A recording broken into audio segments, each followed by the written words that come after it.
오늘 사무엘하 이 7장 28절과 29절의 이 말씀은 다윗이 하나님 앞에 감사하여서 드리는 기도의 마지막 부분입니다. 그래서 말씀에 나와 있는 대로 제목을 영원히 복을 받게 하옵소서 이렇게 정하게 되었습니다. 오늘 말씀 중에 하나님께서 함께 하시고 우리가 큰 은혜를 받아 누리게 될 줄로 믿습니다.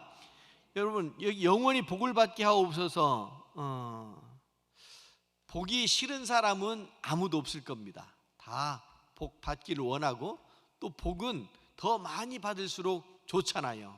그리고 거기에다가 한 가지 더 슬그머니 끼워 넣기를, 옆에 있는 사람보다 내가 복을 더 많이 받으면 더 위험하죠? 그런데 복은 많이 받을수록 좋은 겁니다. 그리고 그 복은 하나님께서 우리에게 베풀어 주신다고 이렇게 말씀을 하십니다. 그래서 여러분, 우리가 잘 아는 것처럼 신명기 28장을 쭉 보면 1절부터 쭉 끝까지 보면 복을 그리고 저주를 선포하시는 것을 보게 되는데, 하나님의 말씀을 듣고 그 명령을 지켜 행하면 여러 가지 복을 주신다고 말씀을 하셨어요. 그런데 7절 이하에 보면 복을 주신다고 하는 말씀보다 지키지 않고 지켜 행하지 않으면 저주가 임한다 하는 말씀이 사실은 2배나 더 많이 나옵니다. 신명기 28장의 앞에 부분은 복을 준다고 하는 말씀이고, 지켜 행하지 않고 순종하지 않으면 저주가 임한다는 말씀이 사실은 2배나 더 많아요. 그러니까 우리가 가만히 있어도 복을 받는데, 그런데 저주라고 하는 것은 더 우리 주변에 많이 그런 환경, 그런 조건들이 더 많은 것 같습니다. 본래 교회는, 기독교회는 하나님으로부터 복을 받아 누리는 것이 교회인 줄로 믿습니다. 굳이 우리가 뭘 막 원하고 기도하고 막 이렇게 하지 않아도 이미 우리에게는 하늘의 크고 놀라운 은혜와 복이 임하게 된 줄로 믿습니다. 오늘 영원히 복을 받게 하옵소서 제목을 그렇게 정했지만, 우리가 잘 아는 그러나 가장 기본적인 것들을 한 번 더 점검하고 지나가야 되겠습니다. 그것이 뭐냐면, 여러분, 복을 받는다고 했을 때 개인 심령의 복도 필요하지만 여러분의 가정이 복되시기를 바랍니다. 가정이 복된 것이 사실은 내가 복받는 것보다 더 귀하고 큰 것일 수 있어요. 남편이 복을 받고 내가 사랑하는 자녀들이 복을 받고, 그러면 그게 곧 나의 복이 되지 않겠습니까? 어떤 면에서는 나보다 내 가족들이 더 많은 복을 받았으면 좋겠는 것이 우리의 심령이잖아요. 그런데 그러려면 복이 어떤 건지를 좀 이렇게 정리할 필요가 있는데, 잠언에 보면 복을 돈 많은 것으로, 부자가 되는 것으로 복이라고 말씀하시지 않습니다. 가산이 적어도 여호와를 경외하는 것이 부하고 번뇌하는 것보다 더 귀하다. 채소를 먹지만, 비록 채소를 먹지만 살찐 소를 먹는 것보다 사랑하며 채소를 먹는 것이 훨씬 더 복된 거다, 이렇게 말씀하시는 것을 보게 돼요. 살 만큼 살고 이렇게 돌아보면 이 말씀이 진리인 것을 우리가 깨닫지 않습니까? 젊었을 때는 이것이 잘 분간이 안 돼가지고 더 많은 것, 더 큰 것, 이런 것들을 원하지만, 살 만큼 살고 되돌아보면 정말 내 심령이 평안을 누리고 우리 가정과 우리 가족이 행복한 것이, 그것이 가장 큰 복인 것을 깨닫게 됩니다. 할렐루야. 그래요. 그래서 잠언에서 하시는 말씀이, 가산이 적어도, 비록 채소를 먹어도 매일 스트레스 받고 번뇌하는 것보다, 육선이 가득한 것보다 훨씬 더 복이다, 이렇게 말씀을 하시잖아요. 잠언 17장 1절에도 보면, 마른 떡 한 조각만 있어도 화목하는 것이 제육이 집에 가득한 것보다 훨씬 낫다, 이렇게 말씀을 하십니다. 맞아요. 예수님 믿고 구원받은 가정, 그 가정은 환난이나 고난을 당할 때 오히려 감사하고 새롭게 세워질 수 있는, 자기 점검을 할 수 있는 기회가 주어지기 때문에 그런 것들도 다 복이에요. 그래서 복은 관점의 차이예요. 어떻게 접근할 것인지, 어떻게 이해하고 이 상황을, 이 사건을 어떻게 해석할 것인지에 따라 가지고 그것이 복이 되기도 하고, 정말 귀한 것을 많이 가지고 있어도 그게 복인 줄 모르면 무슨 의미가 있겠습니까? 여러분의 가정에, 여러분의 가정들이 복된 가정이 되시기를 바랍니다. 두 번째로요, 하나님께서 주시는 복이 무언가, 하나님께서 주시는 복을 몇 가지 좀 살펴볼게요. 첫 번째로 영적인 복, 구원의 복을 누리는 것, 그것이 가장 큰 복이고 첫 번째 복입니다. 여러분의 영혼이 구원받는다고 하는 것으로 여러분 만족하실 수 있기를 바랍니다. 예, 많은 순교자들의 이야기를 들으면 그 삶이 정말 기고하고 그 고통이 극심하여도 예수님 믿고 그 예수님으로 인하여서 구원받는 것에 목표를 두니까 순교도 마다하지 않고 나아갈 수 있게 되는 거예요. 우리 교회의 역사 중에, 기독교의 역사 중에 핍박과 박해, 순교는 우리나라에서 일제강점기와 6.25 때 극심하게 나타났습니다. 가톨릭의 박해는 조선시대 말기에 그 유교 사회와 충돌되어져서 박해가 많았지요.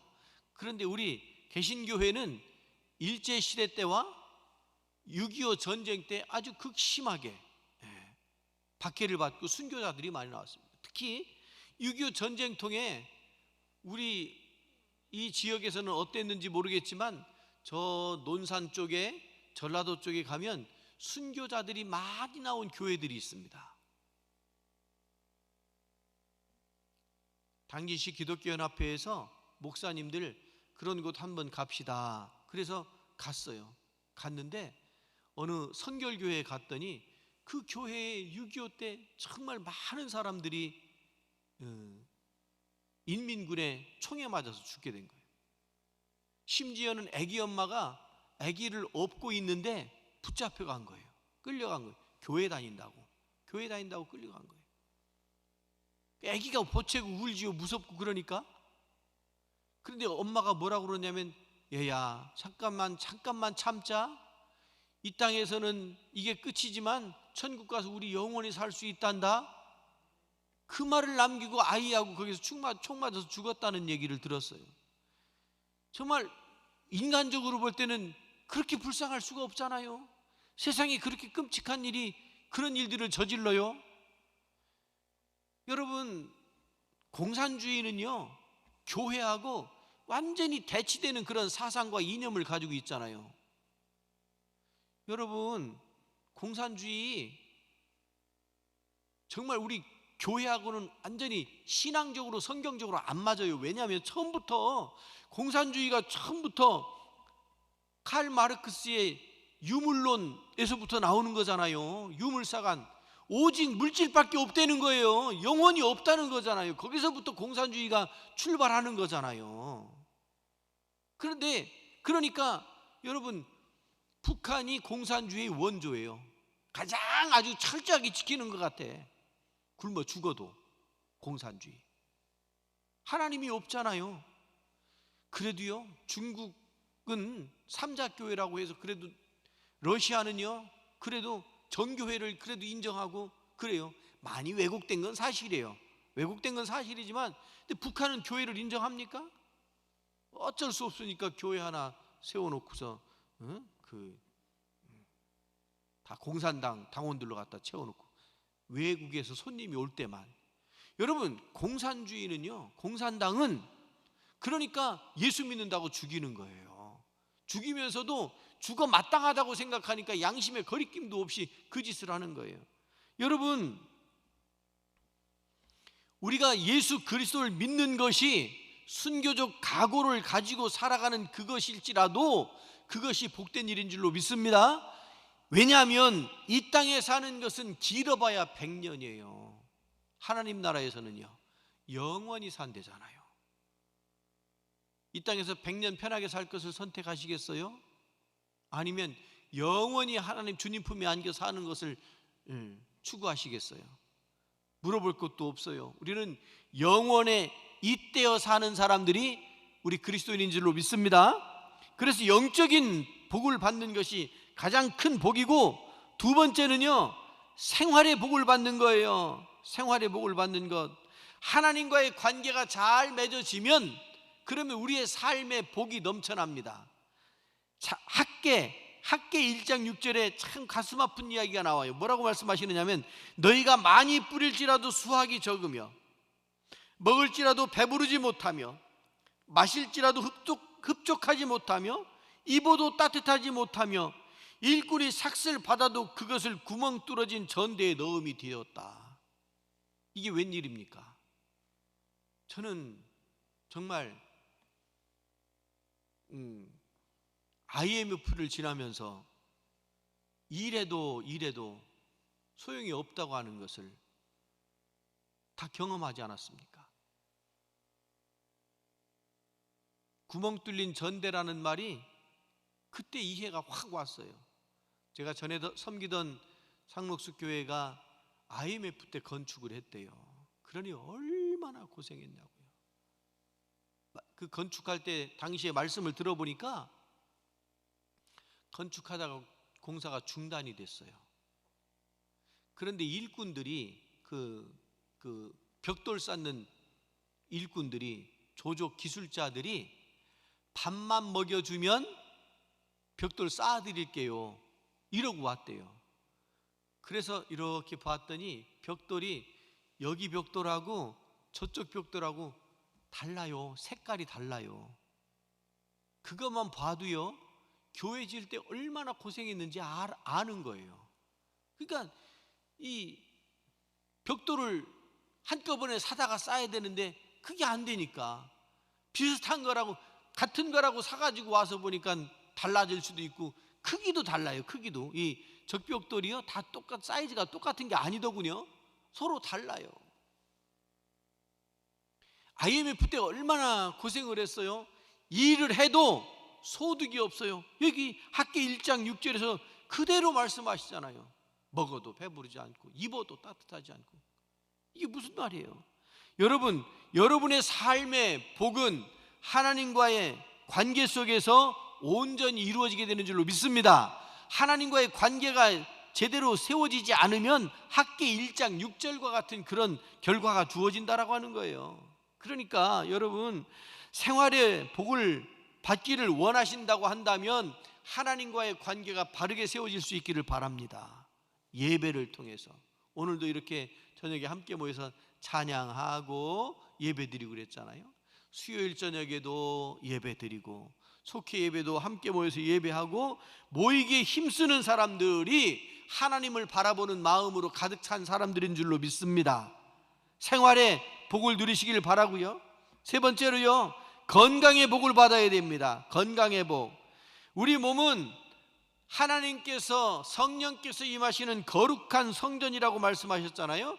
우리의 몸을 잘 관리해야 하는 책임도 있지만 관리하지 못하면 그것이 또 불충이 되는 거예요. 하나님의 일을 감당하기 위해서 우리를 대신해서 십자가를 지신 예수 그리스도의 그 은혜를 덧입어서 우리가 새롭게 세워지고 우리의 몸을 잘 관리하면서 하나님 앞에 건강하게 살아가는 것, 그것이 우리에게 주어진 복이다라고 하는 거예요. 자기 관리도 대단히 필요한 거죠. 그러니까 자기 몸을 함부로 가지 않아야 될 곳에 가서 막 그냥 시궁창에 뒹굴고 안 돼요. 먹지 말아야 될 것, 그것도 막 안 돼요. 특히 중독, 더더군다나 안 돼요. 오죽하면 중독됐겠냐고 또 그 동정심 가지고 그래요. 오죽하면 그랬겠냐고. 그런데 오죽해도 지킬 것 지켜야 될 줄로 믿습니다. 그런 때는 고집 피우는 거예요. 그럴 때 주관을 확실히 세워서 흔들림이 없어야 돼요. 신앙에는 그냥 갈대처럼 흔들리고 별 쓸모없는 것 가지고 그냥 고집을 피워가지고 사람 관계만 어그러지고 안 돼요. 여러분, 우리의 몸을 잘 관리하여서 복된 분들이 되시기를 바랍니다. 그리고 여러분, 우리뿐만 아니라 자녀들도 복을 받아야 될 것 아니겠습니까? 자녀들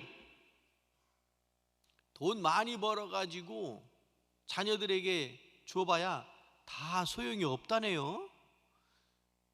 저도 사회복지 공부하면서 제가 노인복지를 그냥 이렇게 전공을 했어요. 왜냐하면 제가 사마교회에 있을 때 그 논문을 쓰고 그랬는데, 제가 목회하는 현장에 노인들이 많잖아요. 그거 어쩔 수 없어요. 뭐 그걸 가지고 좋다 나쁘다 말할 수 있어요? 근데 그 교회 상황이 그랬어요. 그래서 노인에 대한 이해, 노인을 어떻게 신앙적으로 성경적으로 잘 접목시켜서 목회를 잘할까, 그런 마음으로 공부를 했어요. 그런데 그렇게 공부하다가 제가 무슨 생각이 들었냐면, 걱정이 많아요. 노인분들께서 걱정이 많아요. 어떤 걱정이냐면 교회, 다음 세대, 우리 이거에 대한, 교회에 대한 걱정이 많아요. 믿음 있는 분들이 그런 말씀들을 해요. 그래서 가만히 들여다보니까 사실은 여러분, 좀 가슴 쓰릴지 모르지만 죄송한 말씀인데, 누구 때문에 이렇게 됐냐면 여러분 때문에 이렇게 된 거예요. 누구 때문이라고요? 나 때문에. 여러분 고생 많이 하셨죠? 정말 보릿고개 넘어오면서, 전쟁통에 살면서 보릿고개 넘어오면서 고생 많이 했죠? 그러면서 여러분 자녀들이 몇 살이에요? 여러분 자녀들이 30대 40대인가요? 그 자녀들 나처럼 고생시키지 않으려고 어떻게 해서라도 공부시키려고 그냥 그렇게 하고, 어디 가서 아쉬운 소리 안 하려고 그냥 가등방 살고, 그렇게 해서 자녀들을 키워놨잖아요. 그 자녀들이요, 전부 엄마가 될 줄도 모르면서 엄마가 되고, 아버지가 뭔지도 모르면서 아버지가 된 거예요. 그러니까 여러분하고 다른 세대들이 나오게 된 거예요. 그래서 한동안 교회에서 어머니 학교, 아버지 학교 이런 게 유행했잖아요. 그러면 어머니 학교하고 아버지 학교하고 나면 그들이 진짜 어머니 진짜 아버지 신앙적으로 세워져 가지고 자녀들을 낳으면 그들을 또 자녀들을 신앙적으로 키워야 되는데, 그래요? 30, 40대들이 교회의 신앙을 이어가지를 못해요. 우리 교회에 여러분 자녀들 30, 40대들이 더 많아질 수 있기를, 다시 복음화될 수 있기를 간절히 바랍니다. 그거요, 우리가 믿음을 은근슬쩍 타협하고 남들 미워하고 이런 모습들이 자녀들에게 그대로 노출되니까 그래도 되는 줄 알고 시험 기간 되면, 야 주일은 다음 주도 오니까 이번에 시험 공부해, 뭘 그렇게 교회를 가냐고. 어떤 분들은 그런다면서요, 아 네가 목사냐? 목사님도 아니면서 뭘 그러느냐고 이런다면서요. 그러니까 그런 말들을 듣고 자란 아이들이 신앙적으로 타협을 하기 시작하는 거예요. 그걸 배우면서 성장을 한 거예요. 누구 때문이냐고요? 나 때문이지. 내가 올곧게 힘들어도 올곧게 가면 아이들도 힘들 때 올곧게 갈 수 있단 말이에요. 참 가슴 아픈 이야기지만 여러분, 우리의 자녀들이 복을 받으려면 하나님을 경외하는 것부터 가르치실 수 있기를 바랍니다. 교회 학교 있으니까 교회 교육에다 다 맡겨버린다고요? 천만에요. 교회 교육은요, 일주일에 1시간이에요. 나머지 시간은 학교에서, 가정에서 보고 듣고 배우는 거예요. 지식적인 것, 방법적인 것들을 교회 학교에서 가르칠 수 있지만 사실은 가정에서 신앙교육이 몸으로 체득되어지는 거거든요. 힘들고 어려워도 여러분들이 기도하는 모습을 보이고 예배 드리는, 예배의 자리로 나아가는 모습을 보면, 그러면 방황하다가도 때가 되면 주께로 다시 돌아오게 될 줄로 믿습니다. 그것이 자녀들이 받는 복이 되는 거예요. 자, 그러면 우리가 복에 대한 말씀을 나누고 있는데요, 이 복을 받는 방법에 대해서 몇 가지, 네 가지만 말씀을 드릴게요. 축복받는 방법, 첫째, 영적인 거라고 그랬잖아요. 영적인 축복을 받으려면 회개하고 예수 그리스도를 구주로 영접하는 것인 줄로 믿습니다. 복잡하지 않아요. 교회 복잡하지 않아요. 믿음 어려운 거 아니에요. 그거 어렵게 만드셨다면 이 땅에 구원받을 사람이 정해져 있을 거 아니에요. 이해가 잘 되고 똑똑하고 잘 알아듣는 사람만 구원받을 거 아니에요. 하나님의 사랑이 그런 건 아니잖아요. 모두가 구원받기를 원하시기 때문에 구원의 과정을, 방법을 어렵게 세팅해 놓지 않으셨어요. 쉬워요. 여러분, 우리가 회개하고 예수 그리스도를 구주로 영접하면, 그러면 우리가 영적인 영생의 복을 누리게 될 줄로 믿습니다. 두 번째로요, 이 생활의 복이라고 하는 것도 하나님의 말씀을 지켜 행하면 받게 되는 거예요. 아까 신명기 28장 1절부터 6절까지가 그 축복에 대한 말씀이라고 그랬잖아요. 거기 보면 그 명령을 지켜 행하면, 여호와의 말씀을 청종하면, 청종이 들을 청자, 따를 종자예요. 잘 듣고 따라가는 것을 청종이라고 그래요. 순종, 복종, 청종 이런 말들 쓸 수 있지만 하나님의 말씀을 듣지 않으면 따를 수가 없어요. 방법을 모르잖아요. 뭘 어떻게 해야 되는지. 하나님의 말씀의 지시가 성경을 통해서 분명하게 임할 때, 그 말씀이 임할 때 그 말씀을 잘 듣고 따르는 거예요. 첫째는 잘 들어야 되는 거예요. 주님을 만나고 주님의 음성을 잘 듣는 것이 우리 신앙의 출발점이 될 줄로 믿습니다. 우리의 생활의 복이라고 하는 것은 순종하며 그 말씀과 계명을 지켜 순종하며 행하면 다른 복은 자동으로 따라온다, 이렇게 되는 거예요. 세 번째, 여러분 건강하기를 원하시잖아요.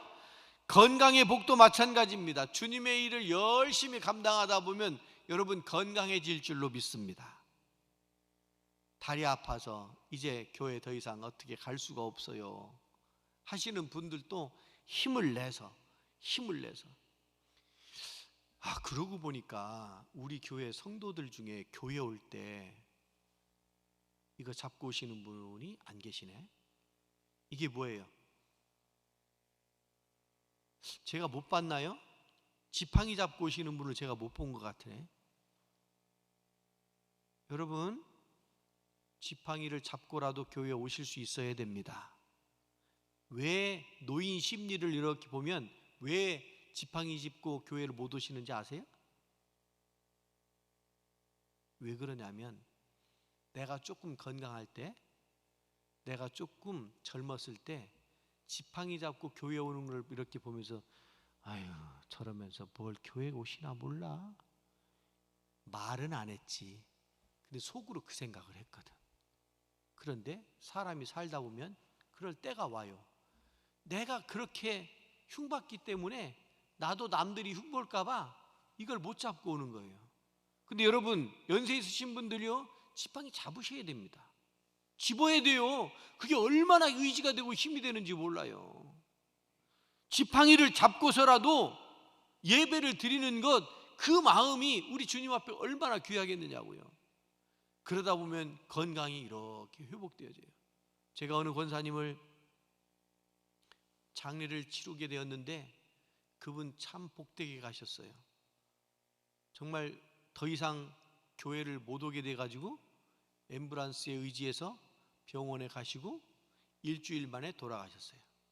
그런데 앰뷸런스에 가시기 전주까지 교회에 오셨어요. 그분 때문에 이렇게 나가는 길이 막혀.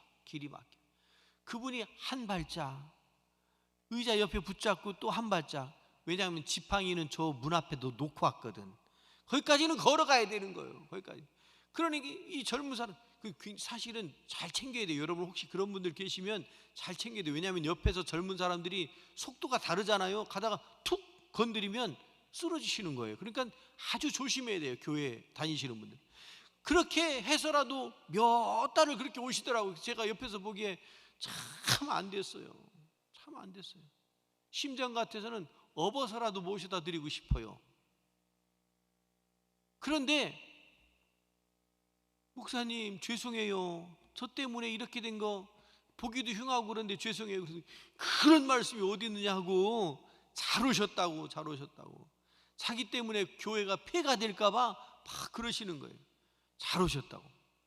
그런데 진짜 제가 보기에도 아슬아슬해요. 그런데 마지막 주일 예배 드리고 그 다음 날 앰뷸런스 타고 가셔서 일주일 만에 돌아가셨어요. 복이요? 아니요? 부러워요? 안 부러워요?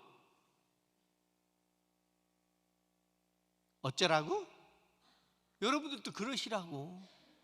그분이요, 그 예배를 사모하는 그 마음이, 목사님 저 서 있을 수만이라도, 걸을 수만 있기만이라도 하더라 해도 교회 나올 거예요. 그래도 되지요? 목사가 그거 안 된다고 그래요? 저는 정말 그런 분들 너무 많이 만났어요. 여러분들도 마찬가지로 우리의 건강 허락될 때까지, 아니요, 허락지 않아도 예배를 통해서 하나님께 영광 돌리고 하나님을 만나실 수 있기를 바랍니다. 모세는 120년 살았잖아요. 죽을 때 건강했대요. 눈도 어두워지지 않았대요. 기력이 쇠하지 않았대요. 할렐루야. 여러분들도 내일 돌아가시더라도 오늘까지 기력이 쇠하지 않으시기를 바랍니다. 모세만 그럴 건가요? 우리는 그러면 안 되나요? 하나님께서 함께 하시면 가능하게 될 줄로 믿습니다. 그런데요, 모세 다음 세대가 누구냐면 여호수아하고 갈렙이잖아요. 근데 여호수아가 이스라엘 민족을 끌고 가나안 땅에 딱 들어갔어요. 그리고 막 전쟁을 진두지휘해요. 그런데 거기에 2인자가 있었는데 그 2인자가 갈렙이에요. 저는 갈렙이, 여호수아보다 갈렙이 성경에 나오는, 노출되는 빈도가 비교도 안 될 만큼 차이가 나지만, 저는 갈렙을 이렇게 보면서 참 훌륭하다, 정말 훌륭하다. 왜냐하면 같은 급이었어요. 12명 정탐꾼으로 가나안 땅에 들어갔다 올 때 그 둘이서 손잡고 가자 그랬잖아요. 그런데 왜 그 둘 중에 여호수아가 1번이 되고 갈렙이 2번이 됐냐고. 이거 불만이 생길 수도 있잖아요. 내가 뭐가 부족해서.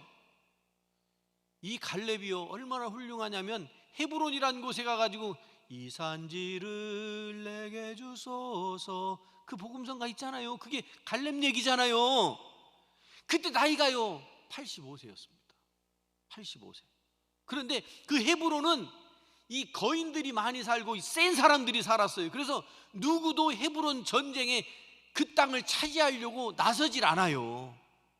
그거를 85세 된 갈렙이 내가 가겠습니다, 나를 보내달라고. 그러고 가서 점령하고 그 후손들이 거기서 살게 된 거예요. 그러니까 부탁드리기는, 나이 먹었다고 이제는 할 수 있는 게 없다고 그런 말씀 하시기 있기 없기. 또 그래, 목사님 교회법에 70대면 은퇴라면서요, 원로라면서요, 저희들은 이제 슬그머니 사라져야지, 저희들이 나서면 되냐고. 누가 나서라고 그랬어요? 예배드리고 젊은 사람들 잘할 수 있도록 격려하고, 우리 찬양단, 이 찬양단 이거 하려고요. 6시 되면 와가지고 준비하고 그래요. 할 일 없어서 그러나요?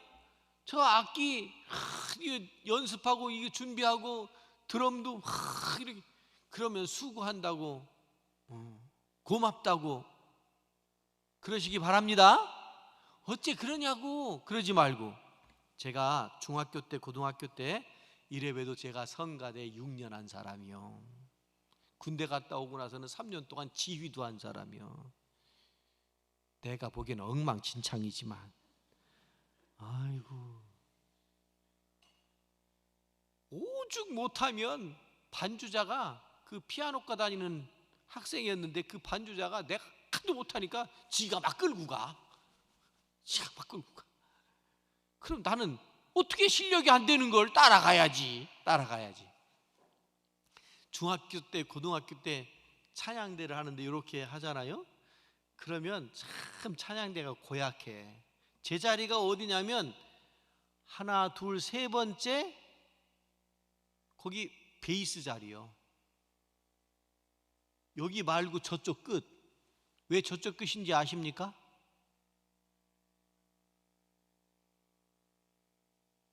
이거 비밀인데 거기서는 졸았다간 직방이야. 그러니까 저를 딱 방패로 삼아놓고 어른들이 얼마나 힘들고 피곤해요. 그러니까 어떻게 혹시라도 실수할까봐 저를 방패로 딱 세워놓고 제일 끝자리 저 자리. 근데 우리 교회는 이렇게라도 있어서 다행이지.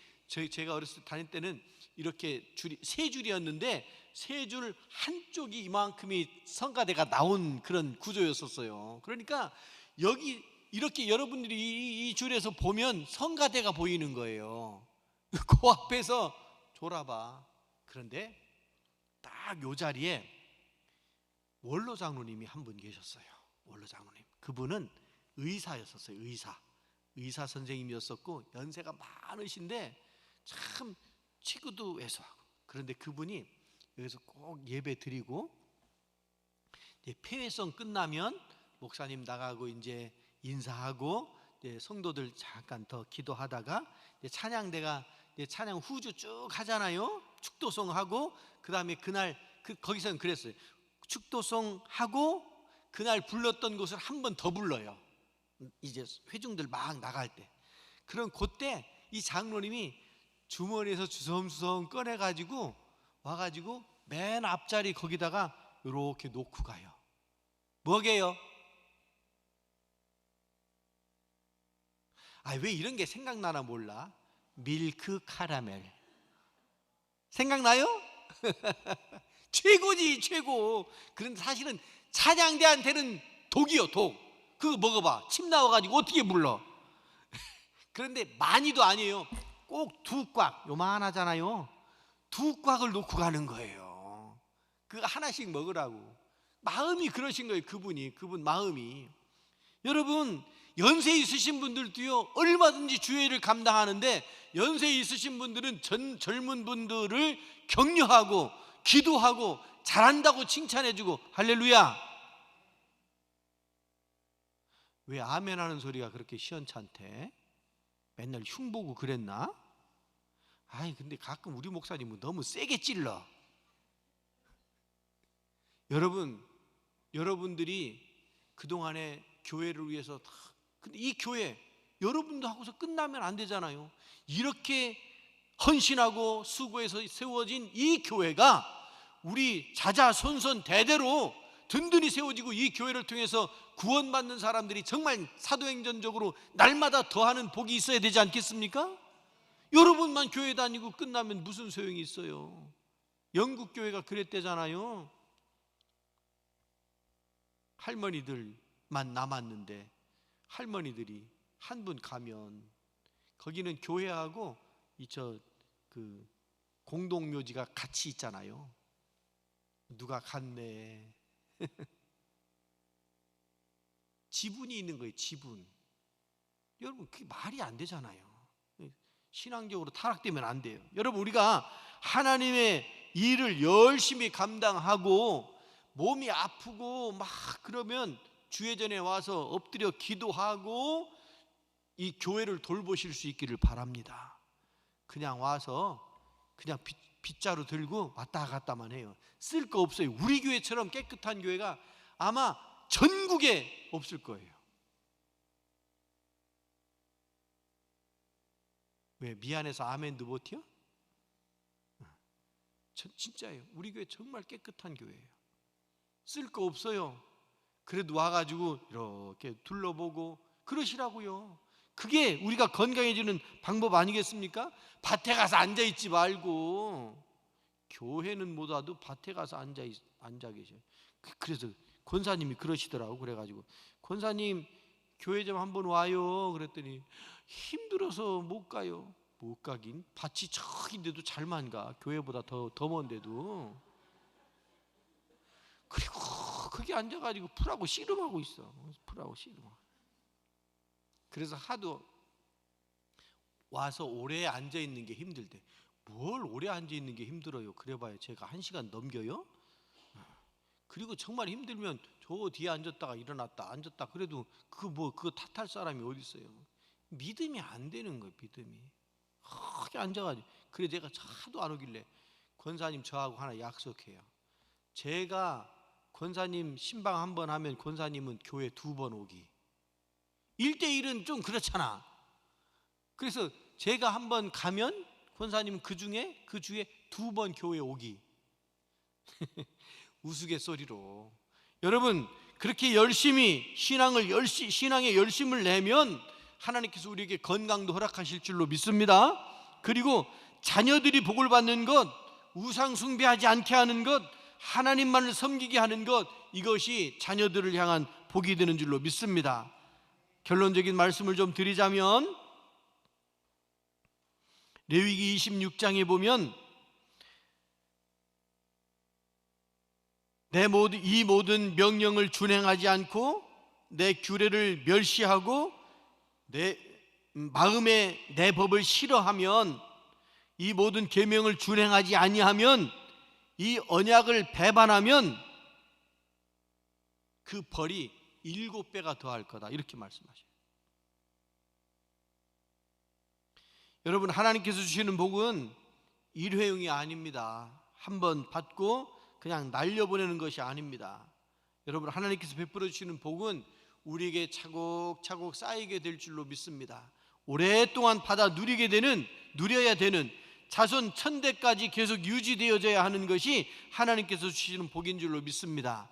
하나님의 복이 정말 여러분의 가정에 영원토록 풍성하게 임하실 줄로 믿습니다. 기도하겠습니다. 자비하신 하나님 아버지, 저희들 자녀가 되게 하셨으니 감사합니다. 주의 은혜로 살아가게 하시고 저희들만 복을 받는 것이 아니고 우리 자자손손 하나님의 복을 풍성히 받아 누릴 수 있도록 도와 주시옵소서. 시편 1편의 말씀처럼 복 있는 사람이 어떤 사람들인가? 악인의 꾀를 따르지 않고 죄인들의 길에 서지 않고 오만한 자의 자리에 앉지 않는 거라고 말씀하셨사오니 저희들 늘 점검하여 하나님 앞에 온전히 바르게 세워져 나갈 수 있도록 인도하여 주시옵소서. 주여, 종의 집에 복이 가득하게 하옵소서. 주의 은혜로 종의 집이 영원히 복을 받게 하옵소서. 예수 그리스도 이름으로 기도드리옵나이다. 아멘.